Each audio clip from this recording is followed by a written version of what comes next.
한 주일 동안 안녕하셨습니까? 오늘 여기 이 지역에 무슨 오늘이 아니라 이 주간이 무슨 날이라고 하는데 뭐라 그러죠?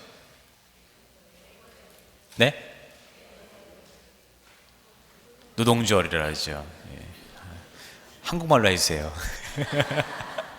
네, 노동절이라고 해서 어떤 분들은 많은 신자분들이 이렇게 가족들과 함께 어디 연휴 삼아서 멀리 놀러 가시는 분도 있어서 이제 많은 신자분들이 안 나오실 수 있다라고 염려하시는데 그래도 많이 나오셨습니다. 이게 오늘 또 주의를 잘 지키시고 주님의 말씀을 들으러 잘 나오신 거 환영하고 또 이 자리에서 열심히 함께 주님의 말씀을 듣고 기도했으면 좋겠습니다.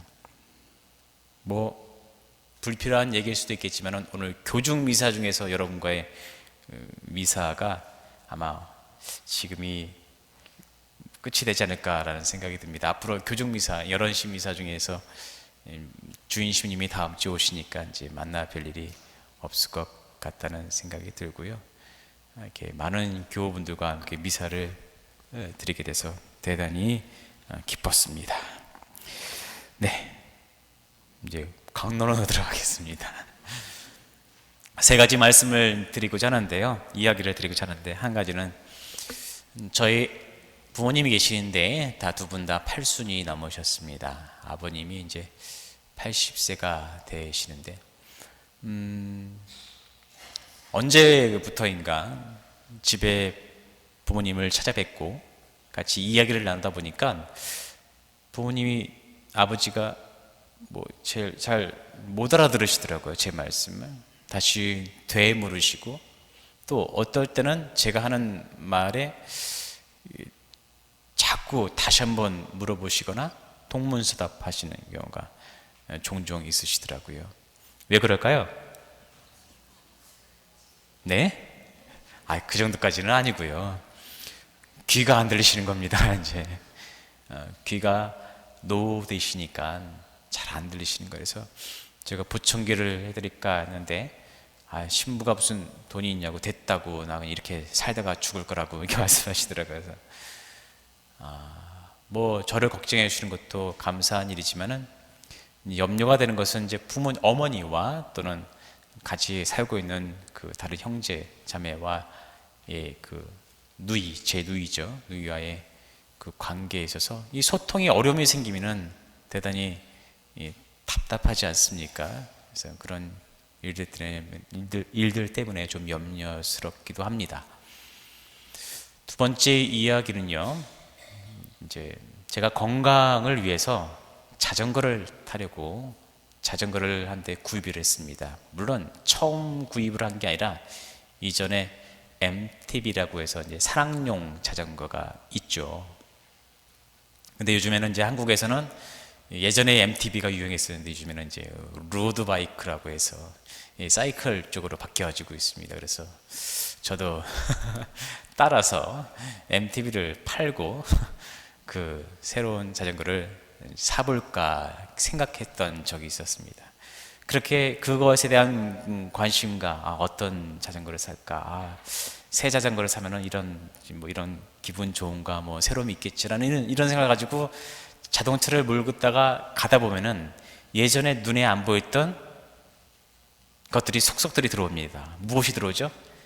길거리에 다니던 자전거들이 막 들어오는 거예요. 예전에는 관심도 없이 지내다가 새로운 것을 얻으려고 하고 찾으려고 하고 관심을 기울이다 보니까 눈에 쏙쏙쏙 들어옵니다. 저한테는 자전거였지만 여러분들은 혹시 다른 비스무리한 거 혹시 있지 않습니까? 내가 지금 관심 갖는 것에 대해서 예전엔 눈이 안 들어왔는데 지금 확 관심이 들어있고 길거리 지나갈 때마다 보이는 거, 그렇죠? 없습니까? 벌써 있죠. 당연히 있겠죠. 예. 세 번째 이야기는 제가 비오심님께 여기 와서 제가 낚시를 좀 광은 아닌데 좋아해서 낚시를 좀 해보고 싶어요. 하더니 어떤 형제님 한 분을 소개를 해주셨습니다. 그래서 어제 그 형제님과 그 형제님의 사위하고 저하고 이렇게 3명이서 낚시를 하러 갔습니다. 근데 그 사위 되는 분이 이 한국 사람이지만은 어릴 때부터 여기서 태어나서 살한 뭐랄까요? 2세대라 할까요? 2세대? 태어나면 2세대죠? 예, 2세대. 그 영어를 너무 집중하게 잘하는 겁니다. 왜요? 왜 갑자기? 예?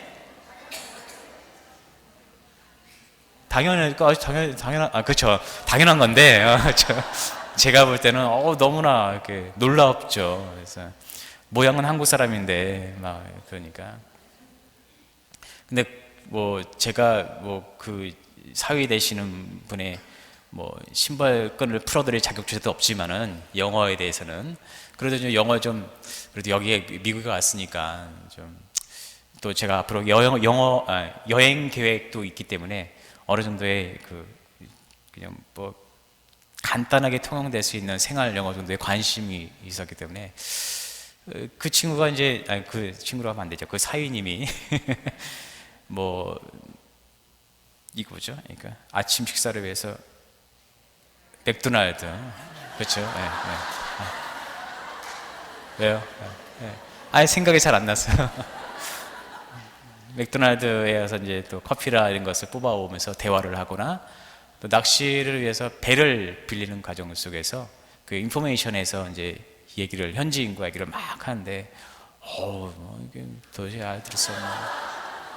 그래도 관심이 있으니까 귀를 좀 집중해서 안 되는 집중해서 딱 들어봤는데 몇 마디 정도는 단어 몇 개나 이렇게 몇 마디 정도는 어떻게 흘러가고 있구나 대충은 알 수 있을 것 같지만은 전혀 명확하지 않은 안개 속에 가려져 있는 그런 느낌. 어쨌든 그런 것에서 관심을 갖고 기울이니까 들리는데, 그 사위님은 그 태어날 때부터 자연스러운 귀가 열린 분이고, 또 영어를 잘 배워보려고 하는 사람들은 계속 귀 기울여서 듣다 보면 언젠가 뻥 뚫리는 때가 있다고 그러더라고요. 그래서 아직 저는 뚫리지도 않은 그런 아주 꽉꽉 막힌 그런 상태입니다. 제가 이 3가지 이야기를 말씀드리는 이유는 3가지 주제가 있습니다. 처음에는 아버님 얘기는 바로 들리지 않음으로 인해서 소통에 장애가 있다는 것이죠. 두 번째는 바로 내가 무언가에 관심을 갖고 있다는 것입니다. 관심을 갖다 보니까 거기에 눈이 확 들어오죠. 3번째는 그만큼 또 관심을 갖다 보면은 집중해서 귀를 기울이게 마련입니다. 그리고 언젠가는 그 귀 기울임으로 인해서 조금이라도 들려지게 되는, 듣게 되는 그런 상태가 오게 마련이죠. 오늘 복음에서 예수님께서 귀머거리를 이렇게 듣게 해주십니다. 묶인 혀도 풀리게 해주고요. 치유가 되는 장면입니다. 또 아주 다른 장면보다 아주 구체적으로 묘사를 해주시죠. 귀에 손가락을 집어넣으시고 침을 발라서 대주시고 모르겠습니다. 그 당시에 그 예수님의 의술 방법인지는 모르겠습니다만 아주 구체적으로 그 사람의 모든 것을 고쳐줍니다. 비단 오늘 이 복음에서의 이야기뿐만 아니라 다른 복음에서 예수님께서 치유의 장면들이 많이 묘사가 되죠. 귀에 안 들리는 사람뿐만 아니라 눈도 안 보이는 사람들, 안진뱅이들, 손이 오그라든 사람들, 이런 사람들을 치유해 줍니다. 중풍병자도 치유해 주고요. 이 치유에 필요한 조건이 있습니다. 2가지가 있는데요. 첫 번째는 그 당사자의 믿음, 그 다음에 예수님의 마음이 가엾은 마음이 일어나는 겁니다. 그래서 가엾은 마음이 들어서 그들을 고쳐줬다는 표현이 성경에 곳곳에 있습니다. 자, 여기서 이 믿음과 가엾은 마음이 형성되기 위해서 우리에게 필요하다는 것이 있다는 겁니다. 바로 자신이 장애를 안고 있다는 것에 대한 수용과 이것을 극복하고자 하는 관심입니다. 어쩌면은 안진뱅이, 눈머니들, 귀 안 들리는 사람들은 자연적인 관심일 수밖에 없죠. 자기 몸에 일어난 장애이기 때문에. 지금 우리들에게 있어서의 뭔가에 관심을 기르라고 지금 제가 말씀을 유도하고 있는데, 그거에 대한 관심은 바로 내가 그런 장애를 안고 있는가 없는가에 대해서 느끼느냐 그렇지 않냐를 돌아보자는 얘기예요. 우리는 잘 보고 있고 잘 듣고 있다라고 생각합니다만은 과연 잘 보고 있고 잘 듣고 있는가에 대한 겁니다. 일단 많은 장애를 갖고 있는 그 사람들은 그 자신의 장애를 어떻게 이겨내기를 바라는 그 바람 자체도 관심사라는 것이죠. 또한 두 번째는 바로 귀 기울임입니다. 이런 관심사가 있을 때 내가 간절히 낳기를 바랍니다. 어떤 눈머니는 예수님의 소식을 들어요. 그리고 내 장애에 대한 이미 관심이 되어 있었기 때문에 예수님의 소식을 들었을 때 그 예수님이 언제 어느 장소를 지나간다, 이 모든 것에 대한 정보를 다 귀 기울여 듣습니다. 그리고 어느 순간 복음에서 지나갈 때 크게 외치죠. 다윗의 자손이시여 저에게 자비를 베푸십시오. 그래서 그 사람은 치유가 됩니다. 우리는 정상적인 생활을 하고 있다라는 것에 대해서 지극히 자연스럽지만은 비정상적인 생활을, 어떤 장애를 갖고 있다는 것에 대해서 많은 사람들이 거부를 할지 모릅니다만, 사실 영적인 측면에서 우리가 우리 자신의 상태를 바라볼 수 있어야 합니다. 나는 제대로 보고 있는가? 나는 제대로 듣고 있는가? 제대로 보지 않고 다 닫아버리는 사람들은요, 자기 안에 갇혀 있습니다.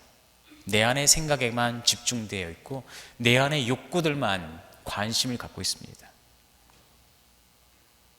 그 사람들은 정상적인 생활을 하는 것처럼 보이지만 사실상 장애를 이미 안고 살아가는, 영적인 장애를 안고 살아가는 사람들에 불과하다는 것입니다. 우리가 살아가면서 부부끼리 왜 싸울까요? 부모와 자녀끼리 왜 다툴까요? 이유가 왜? 무엇 때문에 그럴까? 여러 가지 이유가 있을 것입니다. 뭐 가장 객관적인 문제가 있어서 다툴 수도 있습니다만은, 정말 다시 한번 그때 상황으로 들어가서 그런 다툼과 싸움이 있었던 가장 근본적인 원인은 무엇이었을까를 찾아보는 겁니다. 그때 나는 어쩌면은 길을 꽉 막고 있을지도 모르고 어쩌면 안 보려고 하고 있었을지도 모릅니다. 우리가 안고 있는 장애입니다. 그러면 우리는 관심을 기울여야 돼요. 내가 이러한 장애를 안고 그냥 살아갈 것인가? 아니면은 이 장애를 풀고자, 내가 안고 있는 장애를 풀기를 원하는 어떤 그런 관심을 기울이고 살아갈 것인가? 사실 우리 그리스도교 신자들은 그것을 풀어야 됩니다. 풀고 올바른 신앙의 생활로의 변화를 매 순간 가져오도록 노력을 해야 되는 것이죠. 근데 아무것도 안 해요. 듣기도 싫고 보기도 싫고 다른 사람을 배려하지도 않습니다. 내 아내가, 내 남편이 어떤 어려움이 있는지, 어떤 속마음은 있는지, 무엇 때문에 슬퍼하고 아파하고 있는지를 관심을 기울이지 않는다는 거죠. 내 자녀가 어떤 속상함이 있는지, 어떤 고민이 있는지 관심을 가지지 않는 것이죠. 내 부모님이 어떤 상태인지 헤아리지 않는다는 것입니다. 그거 다 영적인 장애를 안고 있는, 복음에서 나오는 귀머거리와 다른 복음에서 나오는 눈머니와 별반 다를 것이 없다는 것입니다. 그런 가정, 부부와 가정 말고도 우리 교회 공동체 어떻습니까? 다른 사람들과 같이 서로 화목하면서 하나님의 나라를 위해서 살아가야 되는 이 작은 공동체 내에서도 역시 마찬가지로 다른 이들의 어떤 생각과 의견에 대해서 존중하지 못하는 경우가 종종 있다는 것입니다. 이 사회나 국가는 어떻습니까? 국민을 위해서 모든 희생과 봉사를 해야 되는 나라, 정부, 국가는 국민이 무엇을 원하고 무엇을 아파하고 있고 무엇을 어려워하고 있는지에 대해서 들을 줄 알고 소통을 해나가야 되는 것이죠. 기업은 바로 노사 간의 그런 관계에 있어서도 역시 마찬가지로 도움을 주고 도움을 받고 주고받는 어떤 그런 관계 속에서 서로의 어떤 배려, 서로의 어떤 생각들에 대해서 들을 줄 아는 자세가 되어 있어야 한다는 것입니다. 다시 우리의 영적인 상태로 돌아와서 그렇다면 그런 나의 영적인 장애에 관심이 있다면 나는 귀를 기울여야 됩니다. 우리가 갖고 있는 영적인 장애에 대한 관심이라는 것은 다른 말로 표현하면 우리 사람들의 우리 인간이 근본적으로 추구해야 하는 영원한 생명에 대한 관심입니다. 구원에 대한 관심이라는 겁니다. 우리가 그 모든 영적인 장애에서 해방되면은요, 내가 주님께서 말씀하시는 그 영원한 생명과 구원을 얻게 되는 겁니다. 그러면 그 구원을 얻기를 간절히 바라는 관심을 기울인다면 그 다음 해야 되는 것은 바로 귀 기울임입니다. 관심입니다. 뭐예요? 주님의 말씀을 들으려고 해야 되는 겁니다. 성경을 통해서 나에게 들려주는 주님의 말씀에 귀를 기울여야 됩니다. 그랬을 때야 비로소 아까 제가 말씀드렸듯이 어느 순간 뻥 뚫리듯이 주님의 말씀이 내 속에 뻥 들어와서, 뻥 들어오는 건 아니죠. 쏙 들어와서, 쏙 들어와서 나를 바꿔버리는 겁니다. 내가 안고 있는 모든 장애가 바뀌어지는 겁니다. 오늘 화답송에서 오늘 또 순가대 분들이 아주 아름다운 화답송을 해주셨습니다. 주님은 눈먼이를 보게 하시며 주님은 꺾인 이를 일으켜 세우시네. 주님은 의인을 사랑하시고 주님은 이방인을 보살피시네. 자, 우리의 장애를 고쳐줄 수 있는 분은 주님이십니다. 단지 우리가 노력을 해야 되는 것은 관심을 가지고 귀를 기울이라는 것입니다. 그는 주님께서 오늘 복음에서의 귀머거리를 치유해 주셨듯이 우리가 갖고 있는 영적인 상태의 장애를 인정하고 주님께 내 이것을 고쳐주십시오 라고 요청했을 때 주님은 눈먼 이를 보게 하시며 꺾인 이를 일으켜 세우셨네 라는 말씀 그대로 우리를 분명히 바꿔놓으십니다. 그것이 성령의 은사 중에서 7가지 은사 아시죠? 7가지의 은사 중에서 바로 깨달음의 은사, 통달의 은사입니다. 주님 말씀 속에 영원한 생명이 살아 숨쉬고 있다는 것을 이제 아는 겁니다. 그러니까 그것에 기대한 귀를 기울이면서 그 말씀을 통해서 내가 바뀌어진다는 것이죠. 세상에 좋은 것을 들으면서 뭔가 좋은 명사를 해가면서 바뀔 수 있는 것이 차원이 아닙니다. 우리의 모든 영적인 상태는 오직 주님만이 해 주실 수 있는 겁니다. 그러면 우리는 영원한 구원에 관심을 갖고 내 영적인 차원의 해방을, 치유를 관심을 갖고 계속 노력할 때 자연스럽게 주님의 말씀에 귀를 기울이고 그 말씀이 내 안에 들어오면서 나는 바뀌어진다는 겁니다.